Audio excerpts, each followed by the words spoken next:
Hey, what's happening, guys? Welcome to the third episode of our Blueprint gameplay ability system inspired by Epic Games Gas, or their gameplay ability system. This is the third episode. My next video was going to be the fifth episode of our interaction and inventory system, but I realized that we're getting to the point in that system where we'll need to start equipping items and using consumables and stuff. And I realized we don't have any kind of, health bar or attribute system at all. So I wanted to go ahead and release this episode first and cover, basically we're going to set up the attribute manager in this episode.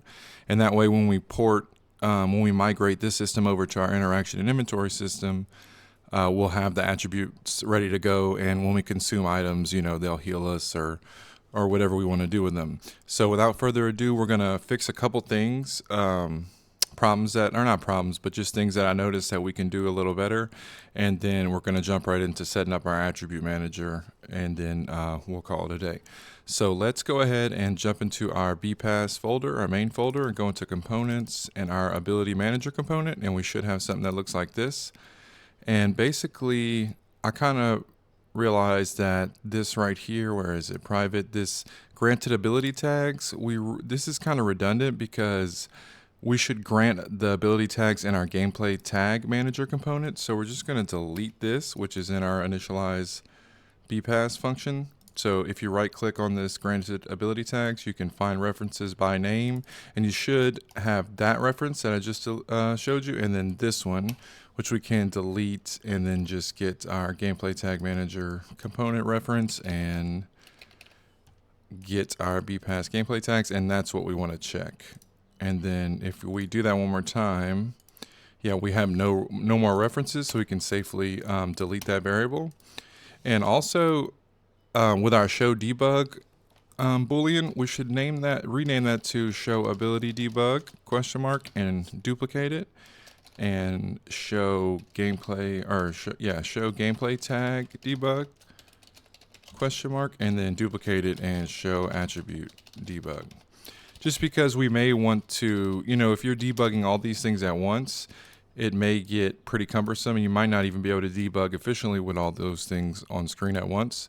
So once we duplicate that a couple times, we can go into our initialize bpass function. We can actually right click on this sequence and get rid of that execution node or execution pin. And so this right here is our attribute manager. We can delete this show debug and replace it with our show attribute, and then same right here, show ability debug, we can replace it with our gameplay tag debug.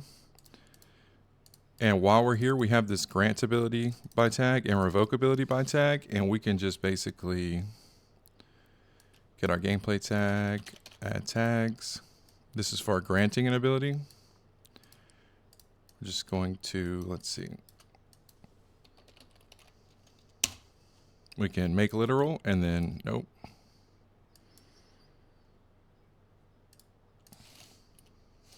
Hold on one second. How are we going to do this? Let's see. Well, actually we can do this. We can, where is it? Where are we?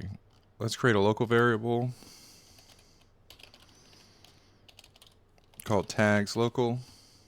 Without thinking too much about it, this is my workaround. And I'm just going to add this gameplay tag to it. And then we can just get this and put it right there. Boom. All right, and when we revoke ability by tag, we can do the same thing. Tags local variable. Or actually, no, we should be able to just, let's see, gameplay tag. Oh yeah, we will need to, so let's add it to that. There's probably a better way to do this, but without me thinking too much on it, let's just do it like that. And we'll remove all. And that's for granting and revoking abilities in here. And now, just for an example, if we pull up our third person character, we have our ability manager component, and over here we can set all these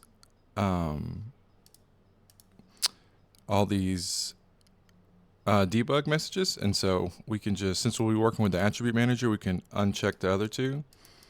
And we can go into our back to our ability manager component. And actually, I'm just realizing that we will need to do something on this third execution pin. Oh no, yeah, because so we'll need to, let's see. We have our default gameplay tags and our default ability tags. We can actually delete those as well, the default granted ability tags, and we can remove this pin again. And basically for the default gameplay tags right here that we have, we'll just add our default abilities as well, because having the two variables is kind of redundant. So let's go into our attribute manager now and get started on that. So the first thing we should do is initialize our attributes. And so basically all our attributes, if we go into our third person character and select our ability manager component, we can see we have default attribute data.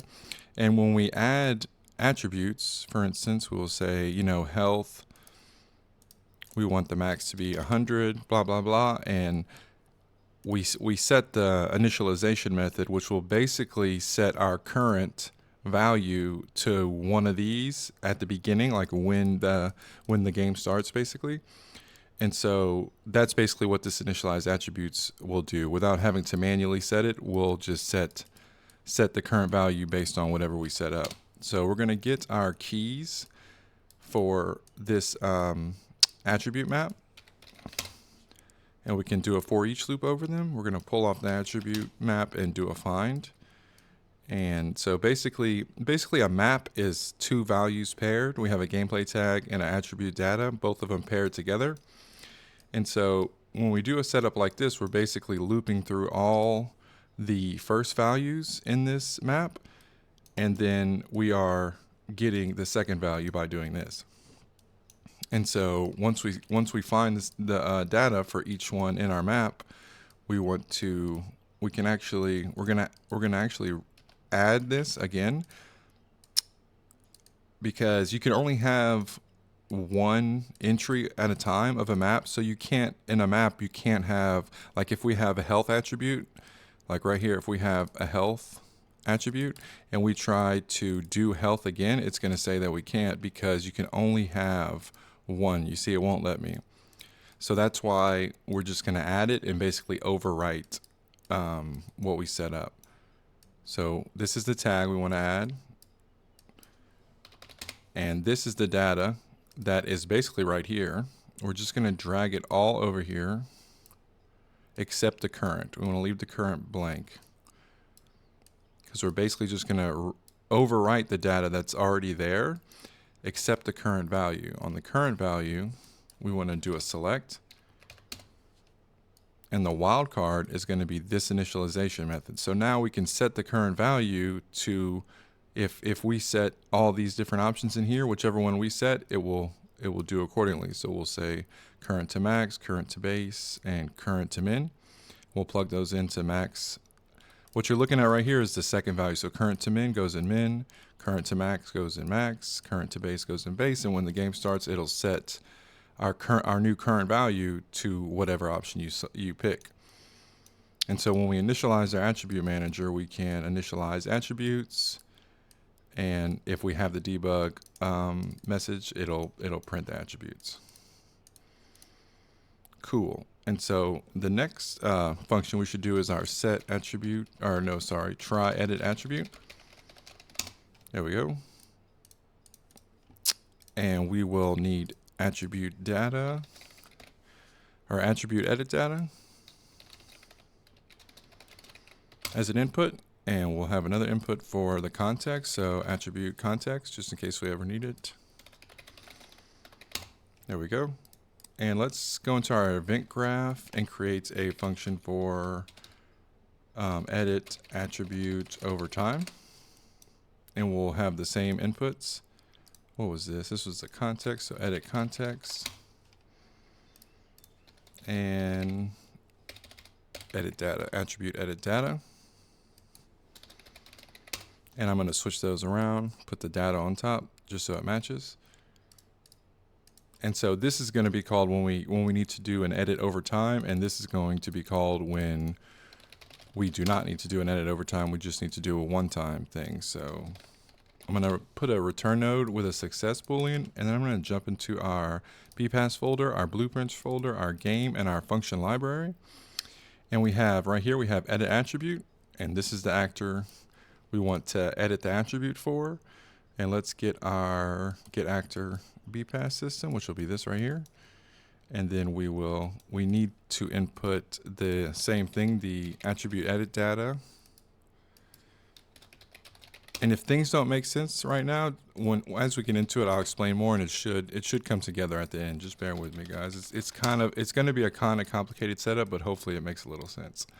So basically, this is the function we're going to call from anywhere in the project to edit someone's attributes, and and so basically we're going to get this, and all we're looking for is if the method for, remember, this is the data that we set up before, and this is just all the data we need to edit an attribute. And we have different methods to edit that. We have instant, permanent, temporary, whatever. But we're going to say we want to make sure that the edit data is equal to duration, or for duration, and a duration value is greater than 0. And if that's the case, oops, come on. If that is the case, then we will pull off from our attribute banner and edit attributes over time.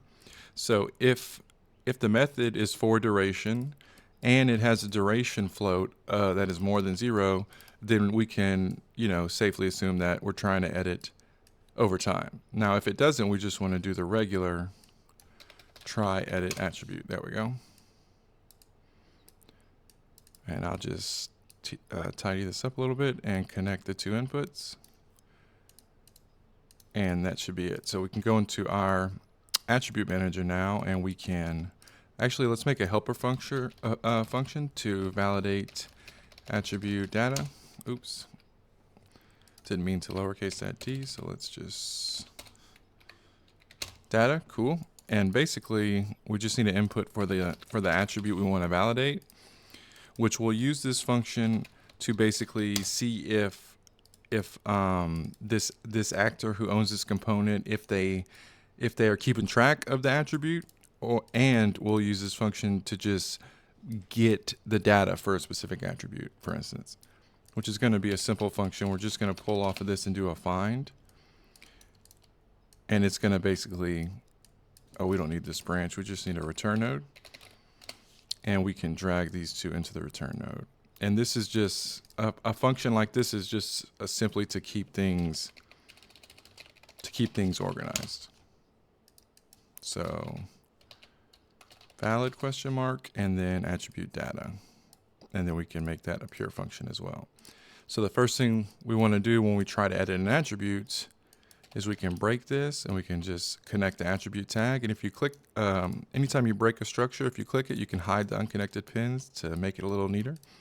And so if the attribute is valid, that means the owner of this component is keeping track of whatever attribute we're passing into edit. And we want to, so basically we want to disregard, oh wait, that's the attribute data, sorry. We want to break this. So we want a copy of this break. And we're going to just make everything selected right now.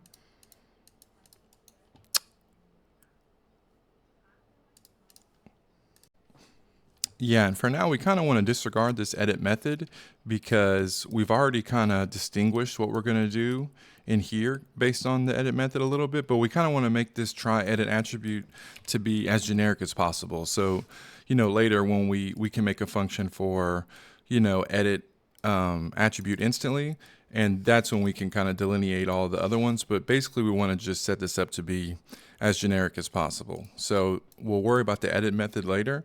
The edit operation, if you remember, we set it up to be add, subtract, multiply, divide. And if we did all those calculations in this parent function, in this main try edit attribute function, it could get really messy. So we're going to create a helper function for that, which is perform attribute edit operation. And we'll need some inputs. We're basically just going to need the amount to edit by. So amount, or edit amount. Oops. And we will get the data as well. So attribute edit data. There we go. Cool. Well, actually, we can switch that for just the, what was it, the operation, just the attribute operation. So operation. And that should be it. Oh, no, we'll need the, no, that's fine. That should be it. Oh, well, we will need the attribute tag. Let's say attribute tag, because we'll need we'll need to get the current value and perform some calculations on it, some operations on it. I'm just going to reorder these a little. So there we go. And we'll get a return node, and this is going to be a float, and this is going to be post operation value. Cool. So this will that'll basically be our new value. And if we pull off of here and do a select, not a select float, but just a regular select, we can type get operation, and it'll be the thing at the bottom, plug that into the wildcard. And now we can just connect this, and based on whatever operation we want to do, we can do that math. And so if we come here and we validate the attribute just to get the data, we can save this as a local variable and call it old current value. And that's because we'll be editing the current value later in our parent function. And when you're doing calculations on a value that you will later override or edit, it's often best practices to save it as a local variable. That way the engine doesn't get like confused. And so basically, let's take these one at a time. So if we want to add them, we can get edit amount. If we want to add these together, we're just going to add them. And we can just keep these actually and probably just do subtract. Boom. And then we can do multiply.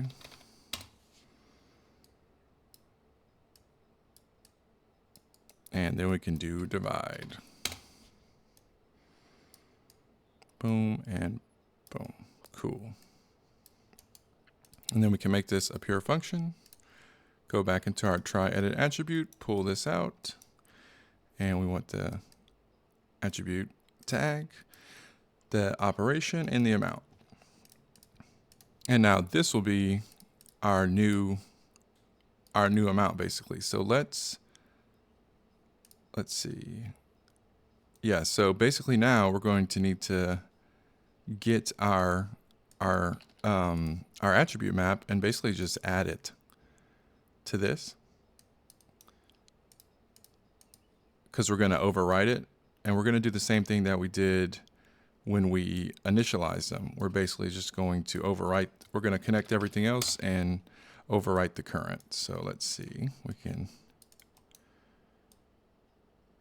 we need this right here, this data, to overwrite it. And we're doing this. Now the current will be this right here, and then we connect everything else up.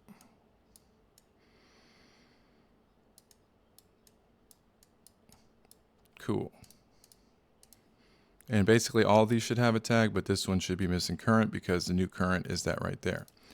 Now let's create a macro to basically tell us if a attribute's current value is valid, if it's depleted, if it's maxed out.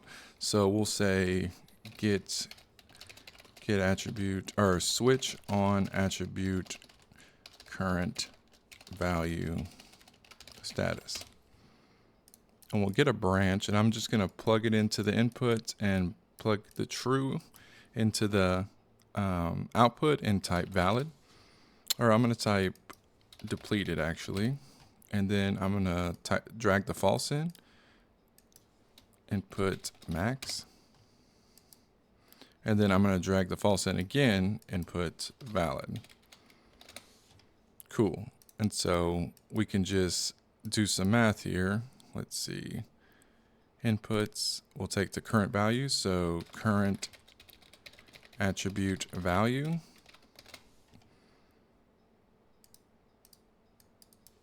min attribute value. Oops.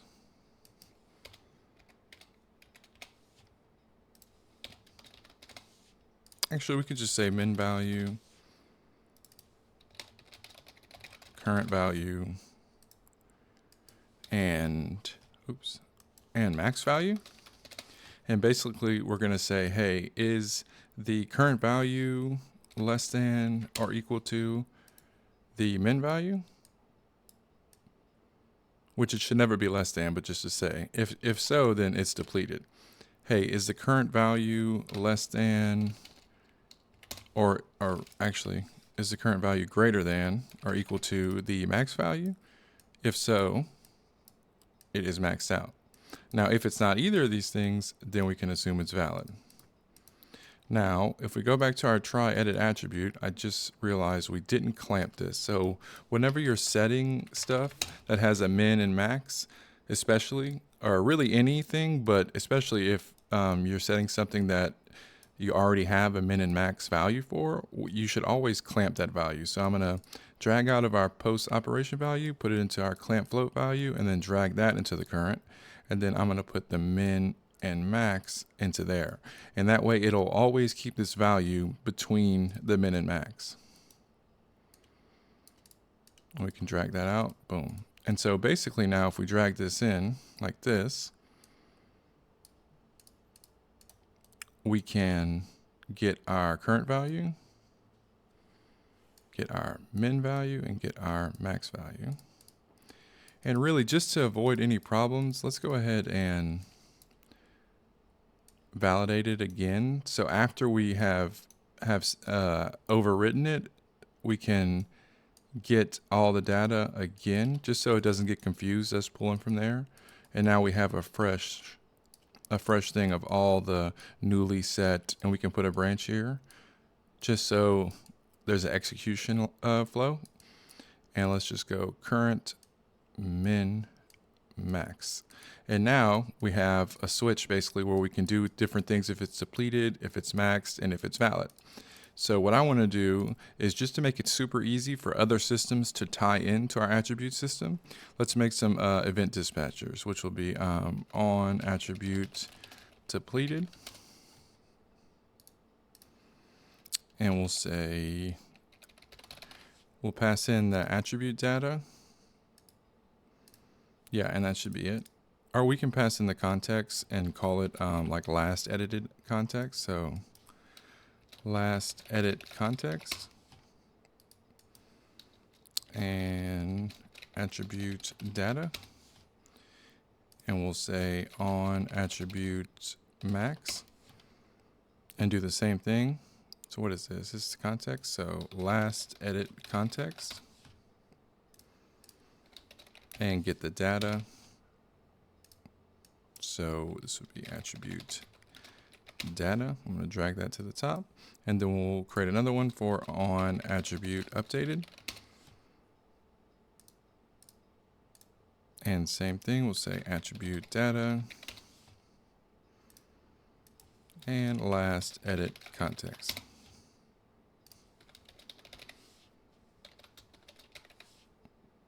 There we go, and we can drag all these in to depleted, to max,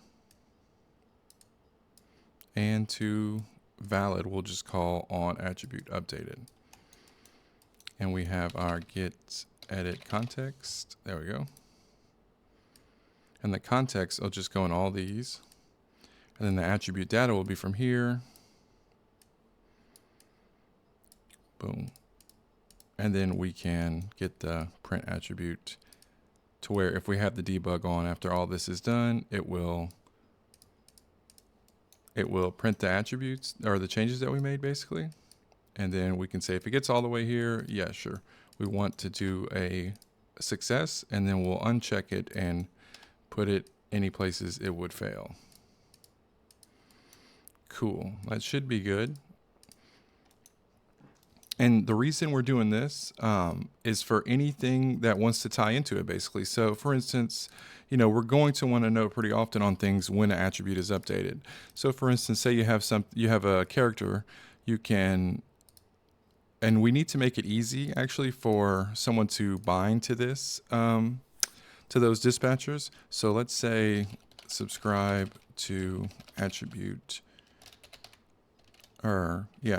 subscribe to attribute, edit, notify. There we go. Or we can say notifies. Or actually, let's say attribute status. Let's just call it a status. So subscribe to attribute status because we called it status here.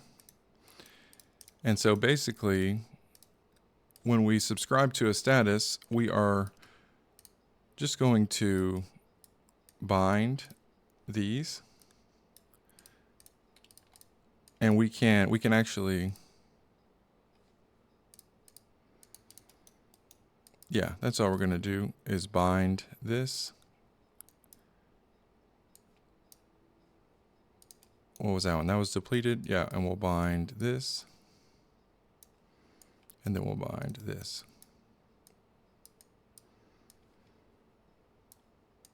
There we go. And so, for instance, on something like the third person character, we can get in here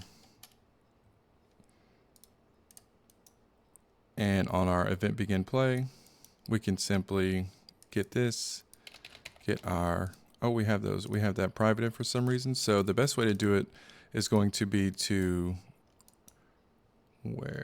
so in our ability manager component, we can simply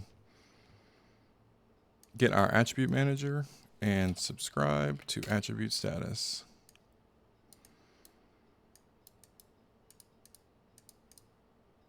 Oh, and actually that's going to do something different. So let's go back, and what we'll do is let's go into our data folder and our enums. Let's create a enumeration for attribute status. Oops, let me drag that in, and we'll backslash for the first one. We'll say all, or actually,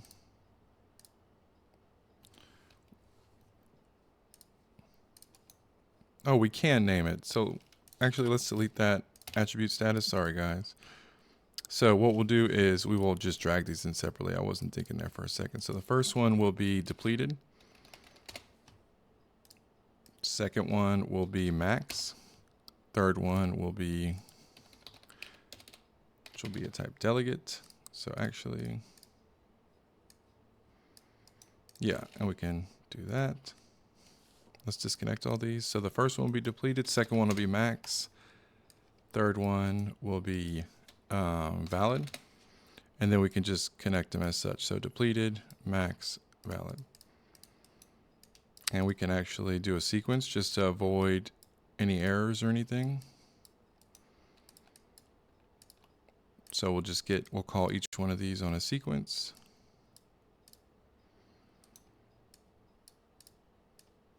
Oops, I keep dragging that. Boom. There we go. Updated, max, depleted. Let's change that to updated then.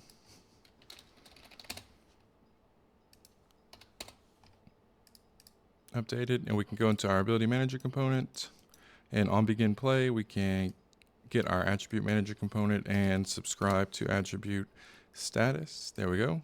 And then, for instance, we could create a match an event, and that's that. Now let's actually do that. So on attribute depleted, we'll duplicate this. And we'll say on attribute max, duplicate that, and we'll say on attribute updated. And we'll say on attribute updated, and we'll just plug all those in, and then let's make some matching event dispatchers. So on attribute updated, can't use the same name, so on updated attribute. And if we click right here, we should be able to copy the signature from on attribute. There we go. And now we have these matching signatures.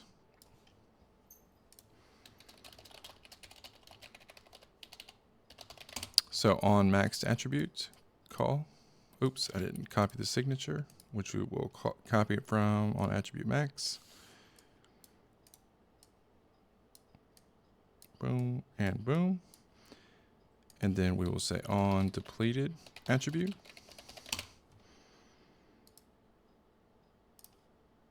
And then call it. And the reason we're doing this is I'm about to illustrate. So on begin play, we're going to subscribe to those. And in our third person character now, we can go down here, and if we wanted something to happen when an attribute is updated, we just click that and it makes an event. And that event would be called anytime that the attribute is updated. Now we could do that. The way we do the ability manager component, where we don't really want the character to change things in them and only have access to the ability manager component. That's why we're kind of setting this up for the ability manager component to subscribe and then make its own event dispatchers, is so we can do that just like we did it without having the attribute manager component actually in here. If that makes any sense. It's kind of just a workaround. So we'll leave that like that. And so I think that's good for our basic try edit attribute. So let's go into our event graph and start working on our edit attribute over time. So basically, and I guess we can let's test the, let me make sure this is good. Yeah, so I'm gonna debug this real quick. So we used 1, so let's do 2. So I'm gonna get debug key 2. I'm gonna get this, or no, we had bpass edit attribute. There we go. And the actor we want to edit is us right here, ourselves. So get a reference to self. On the edit data, we will drag out and type make, and the attribute we want to edit is our health. We want to edit it instantly. We want to subtract 25, and we'll set the duration to 0 and 0, and set the amount to 25. And we will come right here, select our ability manager component, and let's just make sure we are initializing a health. Yeah, so we have a health and we have a max, and we'll say current to max. So we want to spawn and the current should be set to max. While we're here, we don't want to auto-regen our health, but let's auto-regen our stamina. Let's initialize it current to max. We'll set the max to 100 as well. We'll auto-regen. Yes, we want to auto-regen. Let's have a 3-second delay. We'll have a half a second rate and a 10 amount. So once we have all this set up, and so when the stamina is being edited and it stopped being edited, we'll have a auto regen delay of 3 seconds, and then it'll go up by 10 every half a second. So I'll illustrate that shortly, but for now, so looks like our stuff isn't printing. So if we press 2, and actually, let's make sure we're debugging it. So in our third person ability, where's our debugs? We have attribute debug. Let's go into our attribute manager component on event begin play. So we're not even calling the initialize attribute manager. I don't think. Let's make sure we're not calling it in our initialize bpass, which we're not. Cool. So we'll do that. And there we go. And there we go. So when we start the game, our attribute and stamina are at 100, and we press 2, and our attribute, it goes down by 25. So let's start on I'm going to just comment this. And let's start on this attribute over time. So if we break this, we need to set a timer by event. Now, we also need to create 2 variables. Let's say edit over time timer handle map, or let's just say timer handles. And we'll need a map for a gameplay tag. which will represent the type of attribute that we're trying to edit. And then we'll need a value of timer handle. And we'll duplicate that and say auto-regen timer handles, because we'll need both. And we'll create a helper function for deactivate, let's say deactivate timer, deactivate overtime timer, and we'll just get the tag for the attribute that we want to cancel the timer for. And then we will just find it in here. And if we do find it, so if a timer is actually running, we will invalidate it, and then we will remove that timer from our map. So get attribute tag, there we go. And we will more or less do the same thing, yeah, overtime. So that was that, and we'll duplicate that and say deactivate auto-regen timer. And we should be able to just replace that, yep. And then replace that with this one, boom, cool.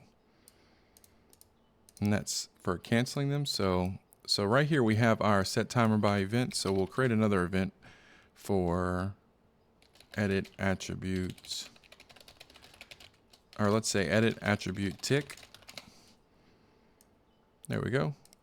And so right here we have this, and we want to add this after it comes through and it starts the timer. We want to basically add this to our map.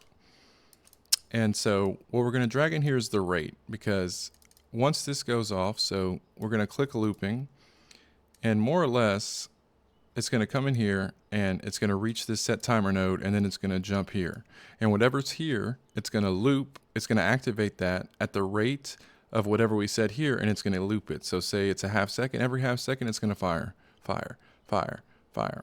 Now what most people don't do, and I realized this semi-recently, is you really need to get the rate, multiply it by -1, and set that as the initial start delay. So because typically it'll have a start delay for whatever this rate is.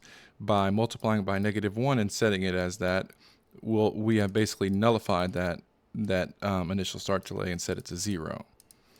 So now, so it gets here, it reaches this, and it's going to fire. Now what do we want to do? We want to, of course, edit the attribute. So we want to get this context, and we want to get this data. Boom. Now what we do want to do after this is we have a duration. So after it reaches this set timer event node, it's going to start firing off this tick, editing the attribute, and then it's going to move on. And after we add it to this, we want to delay for the duration, and then we want to just deactivate it. And the reason we have to create this map and manage these timer handles like that, because otherwise we wouldn't be able to edit multiple attributes at the same time. Doing it like this, we will be able to do that. So basically, let's see, let's get this. So basically, that's pretty much it. It runs through, once it reaches this node, it starts editing the attribute. It does this bookwork, right? It adds it to our handle map, and then it delays for the duration, which is, it's going to keep doing that. And as it fires, it's going to start counting the duration. When the duration is complete, it's going to deactivate the timer, which runs all that, which cancels the timer and then removes it from our map, if that makes any sense. Now, once we're done editing the attribute, we want to switch on the status.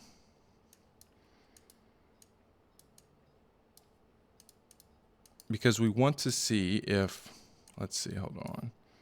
We want to check if once it's done editing it, we want to see if, and actually we might be able to do that in here. So let's do that in the other one.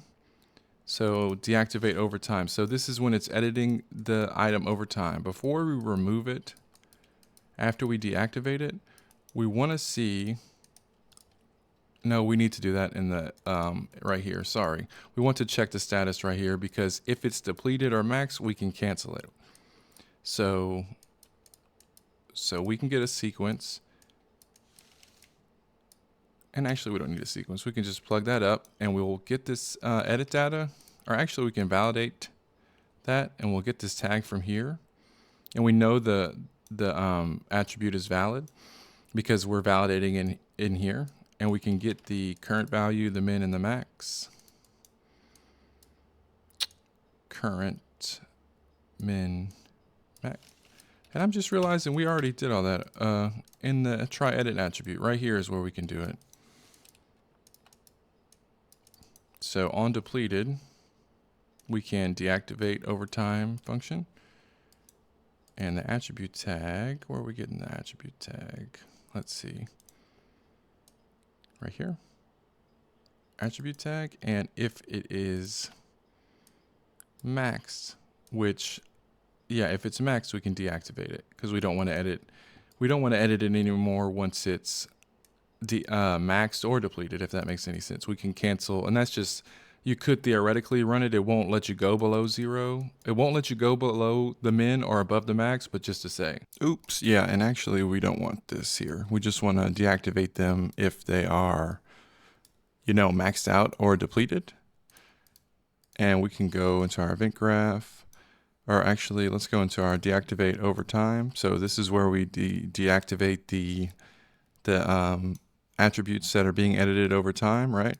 And so once we activate, we can actually do a branch here. I mean, we can use this remove boolean just in case that fails somehow. But yeah, this is where we're going to want to check and see if the attribute needs to auto regenerate more or less.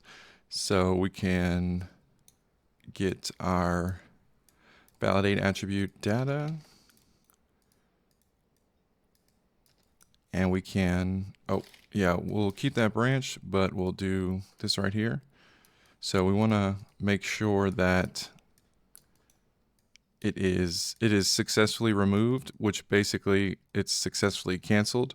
The overtime, the edit overtime timer handle or timer, and then we can branch on this because we only want to proceed if we have indeed if we have indeed set this attribute to auto regenerate. So from on the true branch, we're going to get a set timer by function name, which is basically a way to do a delay inside of a function, because if you hold G and click, you can't do a delay because we're inside of a function. You can only do it on the event graph. And if you type delay, you can't get delay. But the set timer by function, which is the same thing as this, but this is an event and we can set it by a function and just type in the name where we deactivate over time. Yeah. And basically right here in the event graph, we're using this as kind of like a tick, to edit the attribute because we set it to looping. But in essence, all it does is wait this amount of time and then execute this. And the fact that it's looping, it's waiting this amount of time, executing, waiting this amount of time, executing. So in essence, this is just a delay, wait this amount of time and do something. And it'll only do it once if you don't check looping. So if we go into our deactivate over time, we can say activate auto regen timer.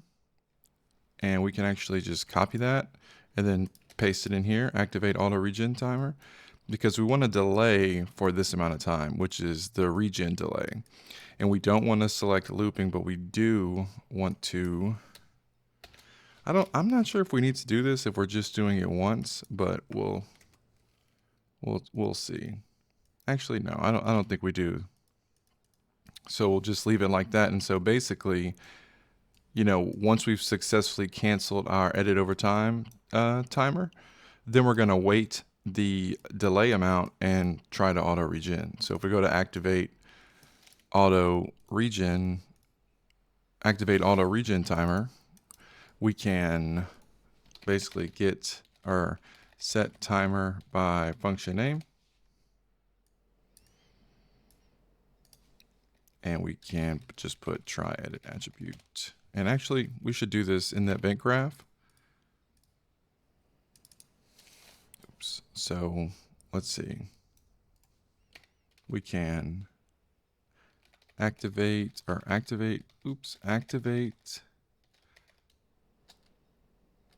auto regen. There we go. Timer. I'm just trying to spell it how we spelt the deactivate, basically. So I'm going to activate auto regen timer, and we need the attribute data. Attribute data, and we need the S attributes. Attribute edit data. No, sorry. Attribute data. Which, let's see, deactivate over time. Okay, let's just get the tag, actually. Gameplay tag. And we'll say attribute tag as an input. And basically, we can set timer by event. We can get our attribute data.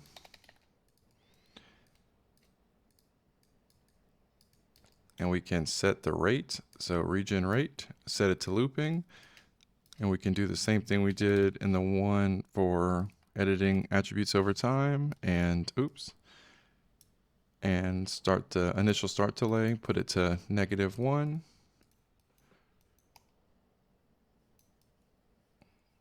And then we can create a custom event and just call it auto regen tick.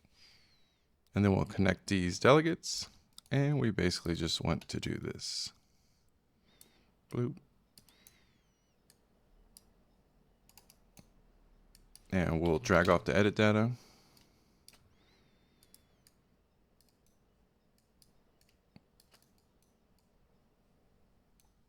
Yeah, because we just need to connect that amount basically.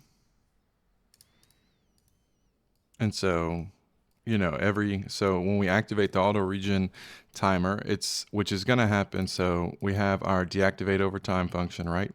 So after we deactivate our overtime timer, we're going to activate our auto regen timer, which I'm just going to copy that name just to be safe and paste it right here. And that should delay, because you can, even though it says set timer by function name, you should be able to still use a custom event name. So this is going to delay for whatever regen delay we set up, and then it's going to start executing this function. So right here, we need to add this timer to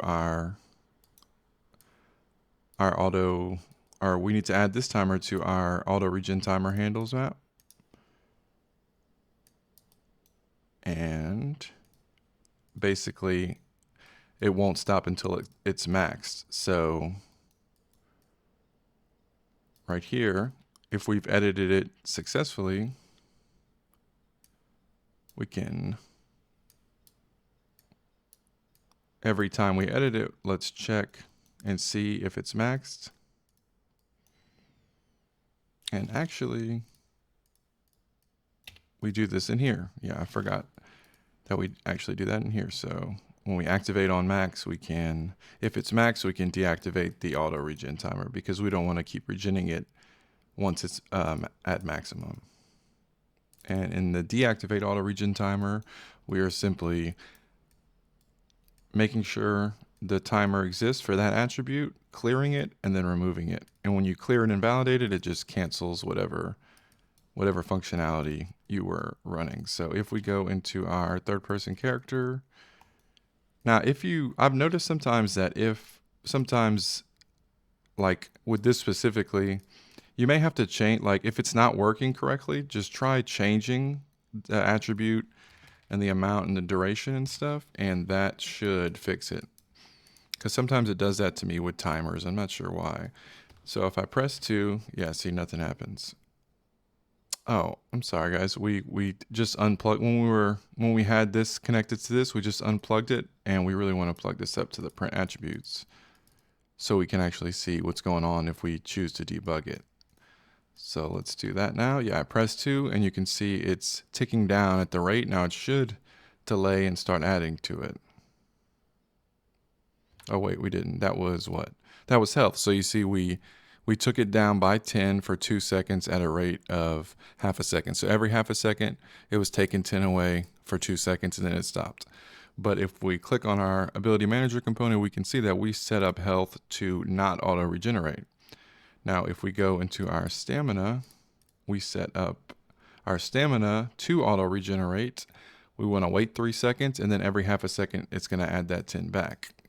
So, oops. So let's change this now to stamina and see what happens. So it's ticking down, should stop, should wait 3 seconds, and then start again. Did we set that up right? Yeah. For duration, subtract. Oh, wait, hold on 1 second. We didn't set up. Yeah, I'm being kind of silly because we didn't set up this right here. So when we edit it, we want to add instantly, and we want this attribute tag right here. Sorry about that, guys. So when we auto regen, yeah, all we care about is the amount. Yeah, that's it. We don't care about the duration or anything else. So let's try that again. And let's see.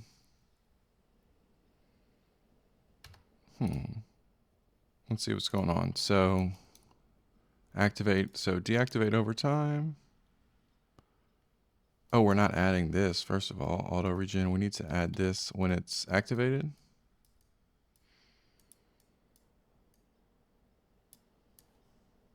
Yeah.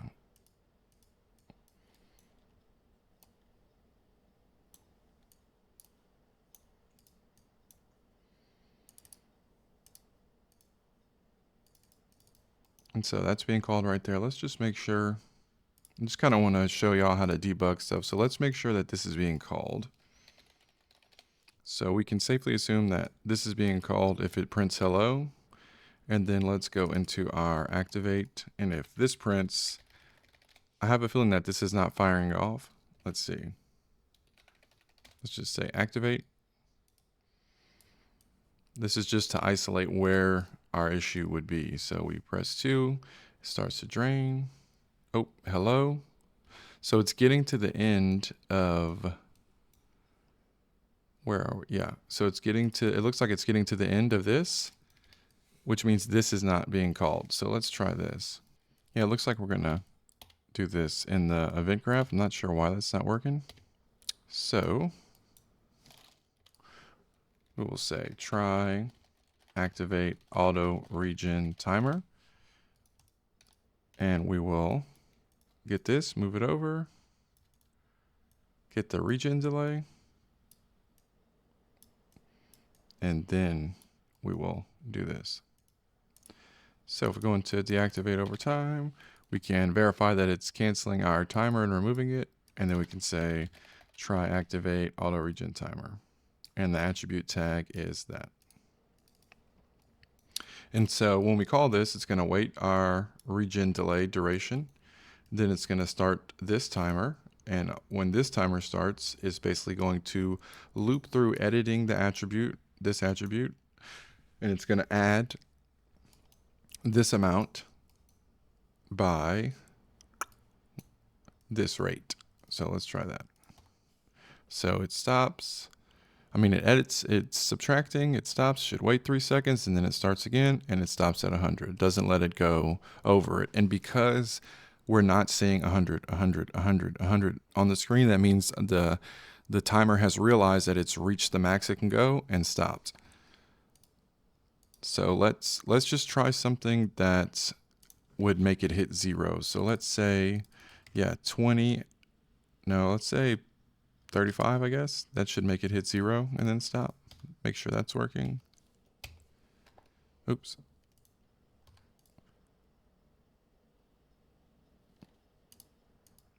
All right, let's see. So if we hit 2, stops at 0, should wait the 3 seconds. Yep. And then it regens by the rate that we set until it gets to max. And just to demonstrate real quick, let's say, so let's set up a health bar real quick, right? And it's really simple to do stuff because we set up these event dispatchers. So if we scroll down, we have on maxed attribute, on depleted attribute, and on updated attribute. That's what we're going to use to basically set the health of a health bar. But let's see where, if we go right here, when we say on depleted, you could just implement this and, you know, have some functionality for dying, for instance. But let's just set up a simple health bar. So we will go into our BPass folder, create a new folder for widgets, user interface widgets. And in the future, I will show how to create a modern health bar, like where you can see the progress when it's going up and down, like most modern games do. But for now, let's just create as simple as possible health bar just to demonstrate what our attribute system can now do. So let's get a vertical box, say progress bar, and we'll drag another one for progress bar, and we'll say health bar.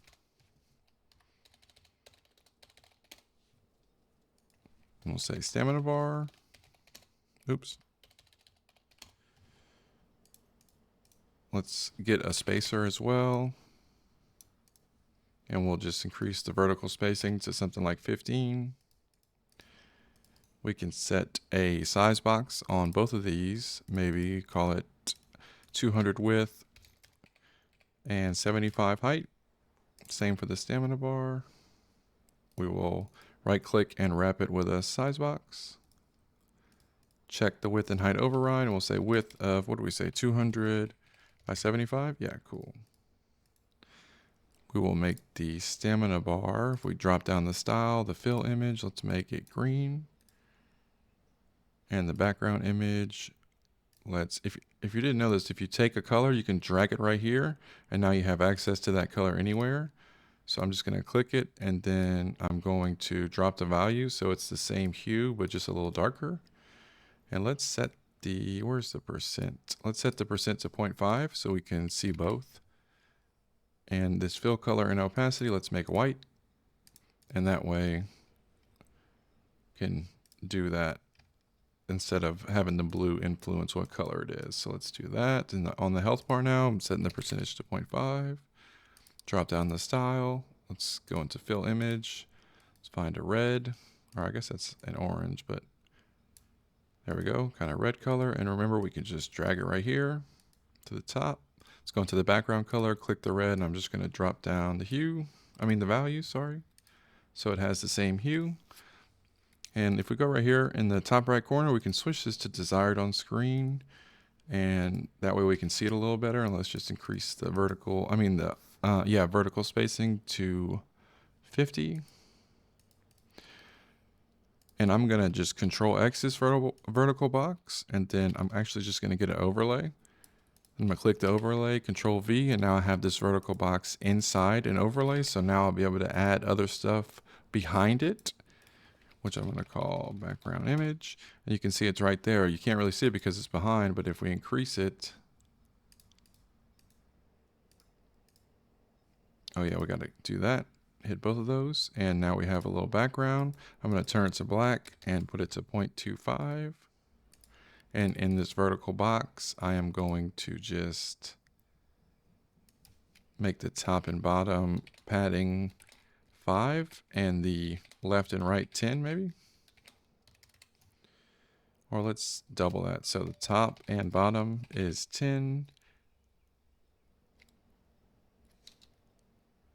Hold on, I have that wrong. So the top is 10. Yeah, bottom is 10 and left and right can be 20. I'm going to just click this right here to get rid of the grid so we can see what we're doing a little better. And I think we want that reversed. So let's see. We want maybe 20, 10, 20, 10. And this is just for visuals. It's not important at all. This is just a quick demonstration. Yeah, that looks a little better. So now, remember that widget's called health bar. We can go into our third person character.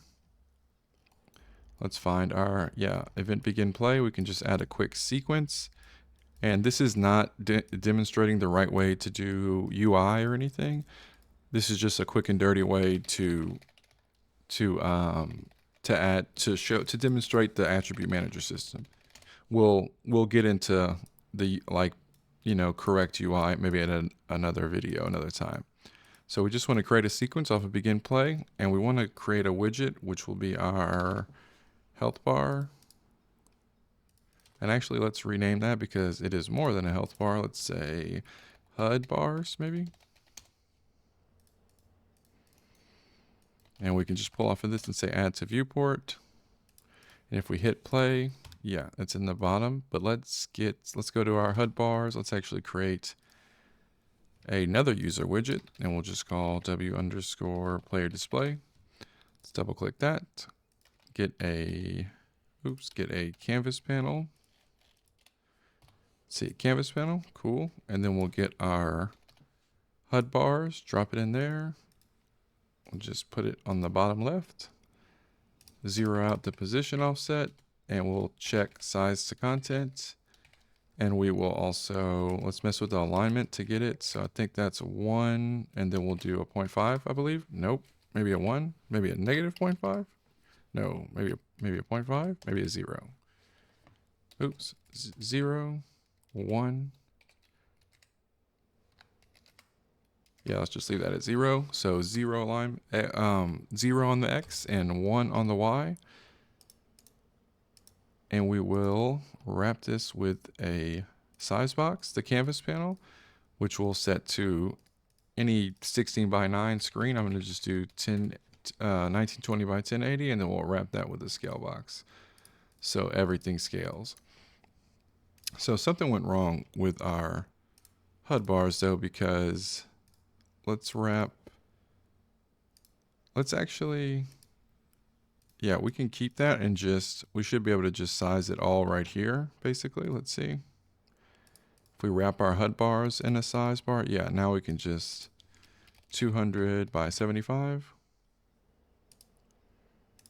I'm going to backspace until I get rid of that. I'm going to go into HUD bars, and I'm basically I'm going to get rid of this size box, but you see if you delete it, it deletes the stamina bar as well. So I'm going to Control X the stamina bar and then delete the size box and then paste the stamina bar back into the vertical box. I'm going to do the same thing, Control X the health bar, delete the size box and drop the health bar in, and then drag it up.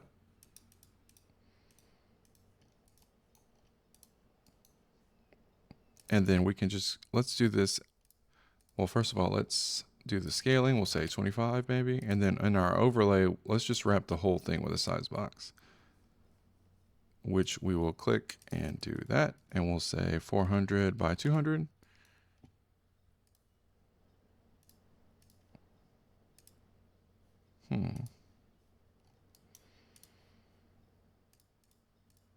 Oh, it's our vertical box. I'm so silly. Our vertical box was set, the alignment was set like that, so it wasn't stretching all the way out. So let's go back let's drop the height down a little bit. So let's say 100, 300 by 100. And now we should have, nope, they're still up there. Oh yeah, because so now we have we can just drag it to. Now we have our health bars, and they're a little smaller. So we can go into our third person character now and just change the widget we're spawning to the player display. And there we go. And so let's go back to the player display and just zero out all this, make it at the corner of the screen, go into our HUD bars. Yeah, I'm just making sure our alignment is good with everything. It looks to be the case. Cool. Oops. And so now if we hit play, I'm gonna just put these in the middle of the screen so we can see them a little better. There we go. So we have a health and stamina bar. So basically,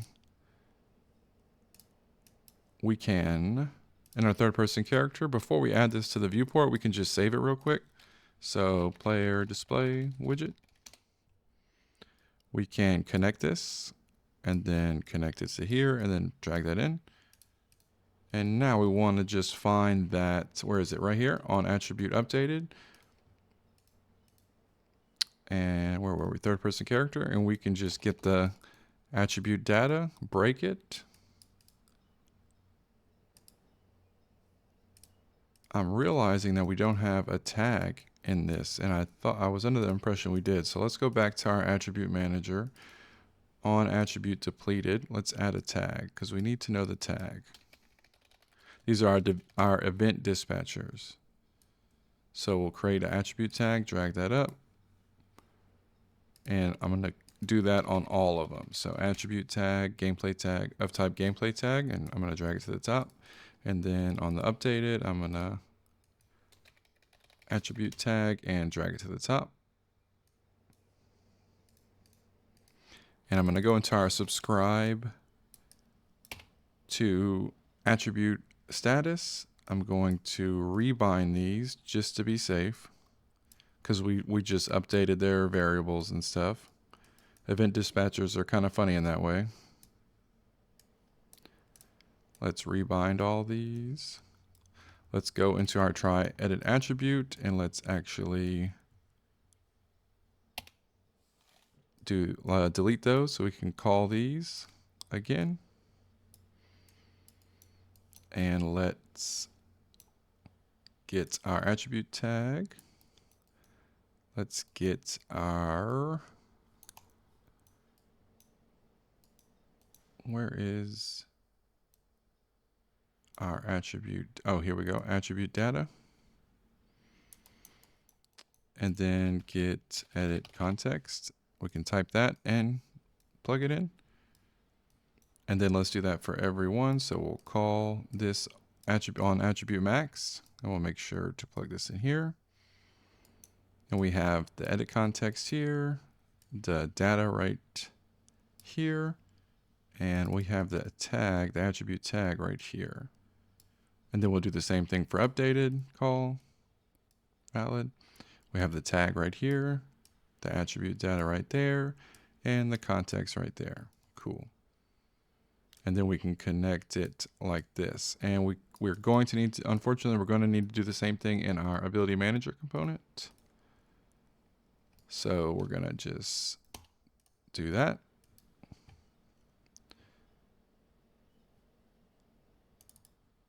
Because we're going to need to put the attribute tag. So let's put the attribute tag, gameplay tag, and drag it to the top. Oops, and do the same thing. So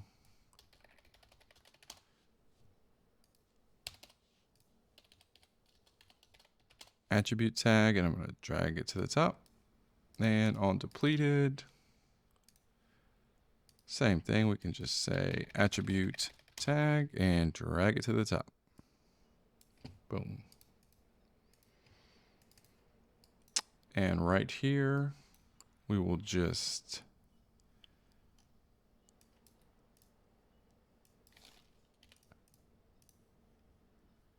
or where did we? Oh yeah, so we'll create some custom events for on attribute updated. And let's actually just do this. We'll create an event and it'll create a matching event. We'll say on attribute updated.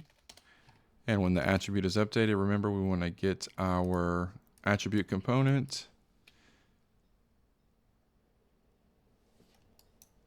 No, sorry. We want to get our on attribute updated. Here we go. Call. And we just want to do that. Boom. And then we want to do that exact same thing for all of them. So we'll create an event. Create a matching event. We'll say on attribute depleted. Then we will get our on depleted attribute and call it right there and just connect these things. And then we will do it one more time. Create event, create a matching event on max attribute, and we will get our on maxed attribute. And let's change it to, oops, sorry guys. Let's change it to maxed to match our other one. Sorry, on attribute max. connect it, and we'll drag the tag in, the data and the context. I'm just going to comment these. Attribute manager events. There we go. So we have that, and now let's go to our attribute manager. We have that, cool. Let's go to our third person character. Let's do this just to be safe. Let's get our, what is it, on updated attribute. There we go. And we can do a switch on this gameplay tag. And then we can just put our attributes in, for instance, health, stamina. And we can get our player display widget, and we can say get HUD bars. There we go. Get health bar. Get stamina bar. And actually, let's see, if we set text, no, sorry, set progress, set percent, we can actually just do a select off of target, and the attribute tag, we can say equals health. If it equals health, we'll use the health bar. If it's false, we'll say, does it equal stamina? If it equals stamina, we will use the stamina bar. And the progress bar, this set percentage, it only accepts a value from 0 to 1. So we have to break our floats down into that, which, if you think about it, if you have something that's 50%, how can we get it to be 0.5? Well, if you did 100 over 50, it would be 2, a whole number. It wouldn't be between 0 and 1. But if you did 50 divided by 100, it would be 0.5. So we want to do our current divided by our max. And then that should be our percent. And for instance, we can get our, where is it, on depleted attribute, and we can just print a string.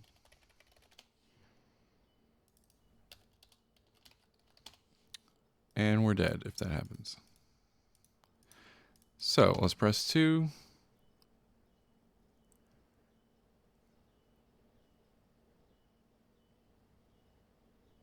So let's see, 1 second. Let's see, so if we go to, it looks like it wasn't calling that when we were updating it. So let's see. So it's going down. Was the percentage right? No.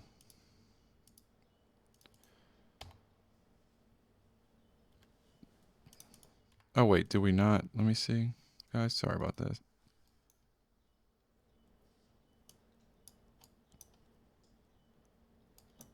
Oh wait, we need to, no, that's not true. We don't need to do that.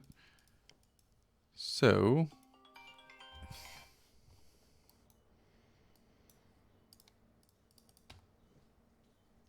I'm going to change this to I'm going to change this to a different number, 10. Let's try that. Yeah, no, it doesn't look like it. So let's make sure this is being called still. So let's get our current value and print it right here. And we'll go into our third person character, our ability, and just say debug. No, we don't want to debug it. If I press 2, doesn't look like that's being called. And event dispatchers can be super weird. So let's go to try edit attribute and see what could be going on. Because we know it was being called before. So let's see.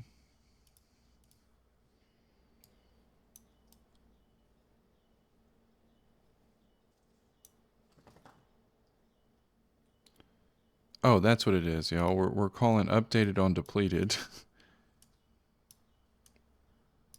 What is this one? This one is depleted. We're calling depleted on maxed and maxed on. Okay, so yeah, just make sure you have. If you hover over, well, you can just select the function. It looks like when you change them. So we want update on update, maxed on maxed, and depleted on depleted. So if we hit 2, yeah, see we're printing it, and yeah, that was most definitely the issue. So let's see. Oops. So if we hit 2, there we go. Our health bar is going down. And let's make it go all the way down. Or let's wait for the auto regen to kick in actually. There we go. Cool. Wait, it looks like it stopped, however.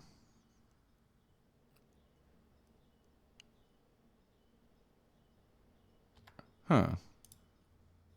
Let's see.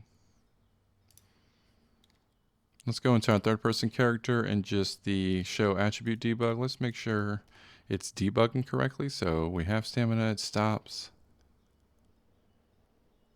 There it goes. And it reaches 100, but it's not being called. Let's see, hold on. So let's go into our attribute manager, and what it is when it's maxed, it's calling this. It's not calling the update, even though it needs to update it. So what we're gonna do is we're gonna just connect this like this. So we're gonna skip over the attribute max and the timers and just go straight to the print attribute from this here. And we're just gonna get all this and put it right here so that it updates no matter what. Hit 2. And then when it comes back up, there we go. And let's go into our third person character, and we have this right here. When it's depleted, we'll say switch, we'll do a switch, and we'll add the tag up here for health. So if it's health, we're gonna say dead.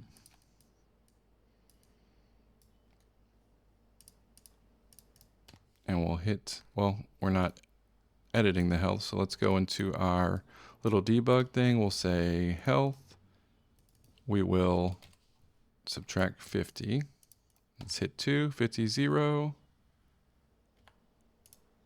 Huh. So our health bar is working. Let's go into our attribute manager, and right here, less than or equal to, we have if the current, greater than or equal to. Let's make sure current is less than or equal to, I'm sorry, y'all. I think I was doing max, not depleted. No, on depleted. Oh, yeah. Oh, this is not hooked up, y'all. I'm sorry. Whew. Yeah, dead. So cool. Hopefully you can see how something like this would come in handy. I mean, you can think of things like, weight, durability, basically anything. And this gives us health, damage, just anything. And this gives us a great base to control states and have really great descriptions with gameplay tags.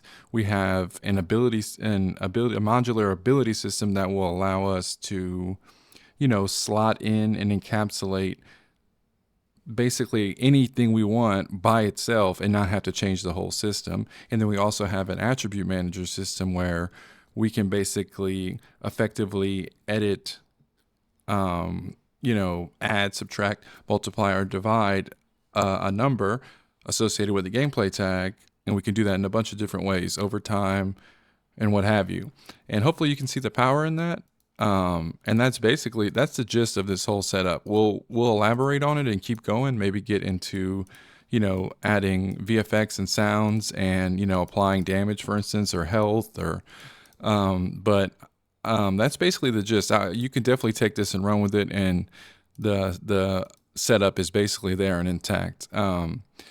Sorry about the end there. It ran kind of longer than I expected when I decided to do an example with the progress bars, but hopefully you guys learned something. And be sure to check out my Patreon and join our Discord server if you need any help with anything. And yeah, I'll catch you guys later. Appreciate it. Thanks.